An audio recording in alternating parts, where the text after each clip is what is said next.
Hello everyone, আসসালামু আলাইকুম। আজ অফিসিয়াল একটা ভিডিও নিয়ে আপনাদের সামনে উপস্থিত। যে বিষয়বস্তু নিয়ে আজকের আলোচনা সেটা হলো ফায়ার অ্যান্ড সেফটি।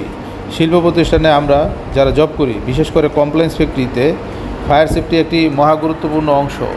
কারণ ছোটোখাটো একটা ভুল, না জানা বিষয় বা অসাবধানতার কারণে প্রতিষ্ঠান কিংবা বাসাবাড়িতে ঘটে যেতে পারে এক মহা বিপর্যয়। আর তাই এই বিপর্যয়ের হাত থেকে রক্ষা পেতে হলে আপনার আমার সকলেরই অগ্নি দুর্ঘটনার কারণ, প্রতিরোধে করণীয় ও প্রতিকার সম্পর্কে জানতে হবে।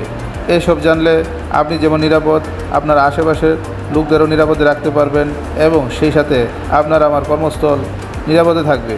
সেই লক্ষ্যে আমরা প্রতিনিয়ত ফায়ার অ্যান্ড সেফটি বিষয় নিয়ে প্রশিক্ষণ দিয়ে যাচ্ছি। এই প্রশিক্ষণ কর্মসূচি সব সময় ছিল, আছে এবং থাকবে। আপনাদের সবাইকে আবারও ধন্যবাদ জানিয়ে আজ এই পর্যন্ত। সবাই ভালো থাকবেন। খুদা হাফেজ।